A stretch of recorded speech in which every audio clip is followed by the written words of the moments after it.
Hello, friends, and welcome back to Malicious Compliance Stories. I think no one would like to be fired because of false statements. Well, our OP didn't like it either. Karma also played its part in our first story. But before we begin, don't forget to subscribe to our channel if you're new here and turn on notifications so you don't miss a new video every single day. Here we go. Get me fired for a free margarita? I'll get you fired for free sweatpants. I went out of town to visit some family last week. During this trip, my husband and I went to go eat at the restaurant where my cousin works. My cousin is roughly my age, so we've always been close. While we're eating, some girl comes in. Let's call her Kristen. Well, Kristen comes in with some dude wanting to be seated on the patio. A host told them the patio was full, that they could be seated inside immediately. That's when my cousin walked up to the front of the restaurant. She seemed to know the girl and politely seated Kristen and the dude inside. My cousin told me later that she dated Kristen's ex. Basically, Kristen has a vendetta and was out to get her petty revenge. She complained about my cousin, saying that she denied her the patio, made rude remarks, and gave terrible service. We knew this to be false. As stated previously, Kristen was not even denied the patio by my cousin, but by a different host. Kristen and dude made a big deal out of literally nothing, got free margaritas, and got my cousin fired. This was upsetting to all of us, but we decided to let it go, get some coffee, and have a good night despite it. Well, a few days later, my husband, cousin, and I go to a popular sporting goods store. We see Kristen working as I'm looking for some sweatpants to wear on the drive back home. My cousin points her out to me. I tell my cousin that she should complain, saying that she asked for a larger size of sweatpants and that Kristen denied her, making rude comments and giving overall bad service. She laughed and said that she might do it. I buy my sweatpants, we drop my cousin off, and begin our road trip home. Once we're home, my cousin FaceTimed me. She'd called to report that she indeed had complained to the sporting goods store, just as I had specified. The store said they'd take action with Kristen and gave my cousin a gift card. To quote my cousin, "Get me fired for a free margarita? B, I'll get you fired for free sweatpants." And our next story. Give her anything she wants? For free? Okay. I used to work for a convenience store about 22 years ago. Let's call it 812. LOL. At the time I joined them, they were still a division of the Southland Corporation. I ended up working for them for exactly 1 year, 7 months, and 11 days on the button. A very strange coincidence. So I come in one day around 3 or 4 in the afternoon, and the manager's not there. She's already gone home, but left a note. The very first thing she wanted is for me to get straight on the register without delay, as the coworker that was leaving was getting very close to overtime, which is not allowed. No problem, right? Well, there's a small problem. We only had one running register at the time with a single till, and the store was packed with customers. I couldn't just hop on the register. The coworker that was leaving had to count her drawer down, and I then had to recount up the drawer to make sure that it had the correct amount of cash in it. The drawer was supposed to have a specific amount of money in it.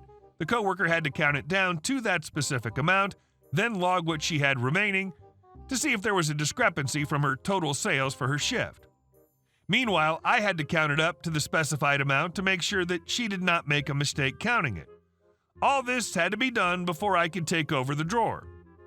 Following the manager's orders, we start the process as soon as I show up and inform the customers in the store that there would be a brief holding time while we counted down the drawer and switched the shift. You could hear the moans from the people. Clearly no one wanted to wait. But what could they do besides get in line and wait, right? So there's this one lady. She was complaining under her breath at first. She was about the 8th or 9th customer back in line, of about 25 to 30 people. The store was freaking packed, no joke. I was ignoring pretty much everyone at first, just trying to get through the counting process as fast as possible so that I could start ringing up people. As my coworker was completing her counting and handing the drawer to me, the lady got louder and louder in her complaining to the point that she was using a normal speaking voice, like she was talking to other people in the crowd, no longer just complaining under her breath. I was counting as fast as possible at this point, but she switched from just stating her complaints randomly to intentionally egging on the other customers. She was trying to get them to agree with her and start a riot in the store, saying things like, we shouldn't have to wait this long for service, should we? And we should get our stuff for free for waiting, right?" to the other customers in line. I noticed that some people are starting to nod their heads at her provocations. At this point, I stopped counting and said out loud, "I apologize for the brief wait, but please understand that we're required to count down our drawers to prevent losses and theft from occurring. I'm trying to count as fast as possible. I'll just be one more minute and then I can start serving people. Thank you for your patience," and went right back to counting.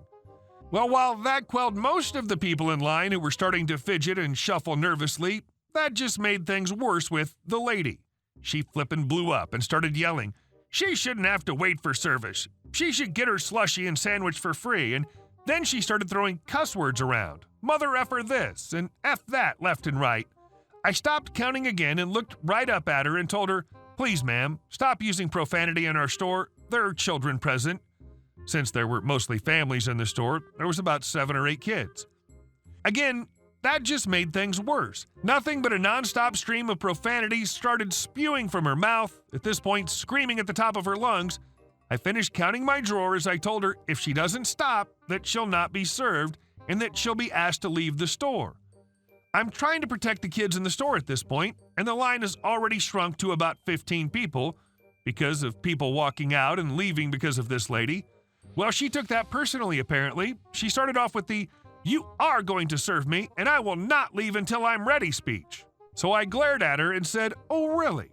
I then promptly told her to leave as I started ringing up people. I told her that I was not serving her and for her to put down her merchandise and get out.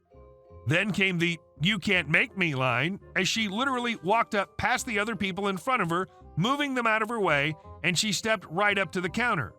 I repeated myself, told her to put down the slushie and sandwich, and told her that I was not serving her, and that if she did not leave, that I would call the police. Long story short, I did have to call the police, but she left before they arrived. Now you're probably wondering, where's the malicious compliance? That came the next day. You see, just 15 minutes after the lady left the store, the district manager calls me on the phone and yells at me, "Did you just call the police on a paying customer?"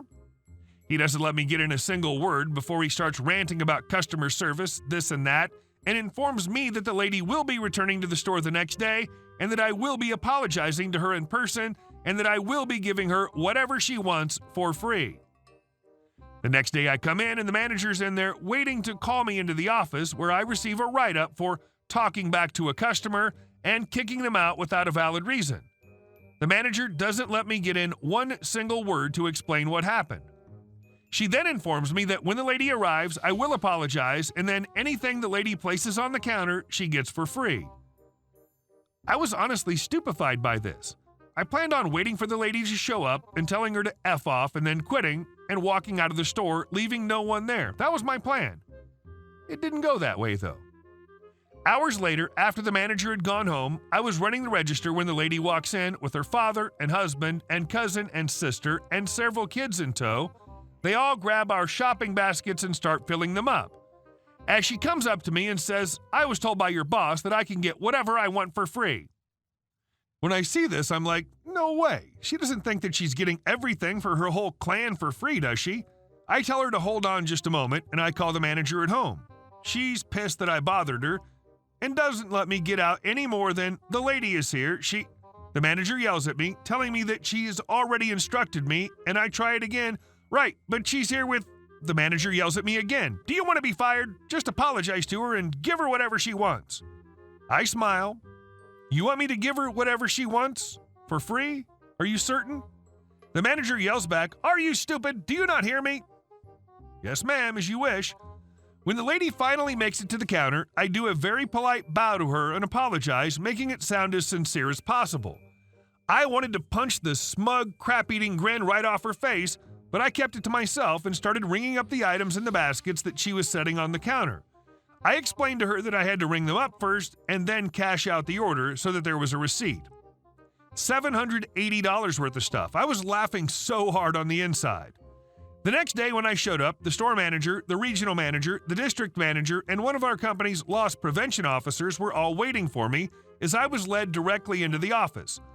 I explained that the district manager had told me to give the lady whatever she wanted for free, and that when the lady came in with her entire family, I called the store manager at home because I was pretty sure he didn't mean for her whole family to get free stuff. The store manager yells at me, "You didn't tell me that her whole family was here trying to get free stuff." And I calmly respond, "I tried to tell you, but you wouldn't listen to me. You called me names and asked if I wanted to be fired, so I did as you told me." They began reviewing the video, which has great audio detection. It was kind of hard to hear the manager. When I explained what she was saying, they could make it out. They asked me to leave the room. I could hear the volume of them talking going up and down from yelling to regular talking for another hour before I was asked to come back into the office. The regional manager told me they just reviewed the tapes from the afternoon that the incident with the lady took place, and he apologized to me and said that the lady had called the office and made up a whole pack of lies about what had happened, and that the DM had not reviewed the tapes before calling me. I was told that if the DM had done his job properly, none of this mess would have happened.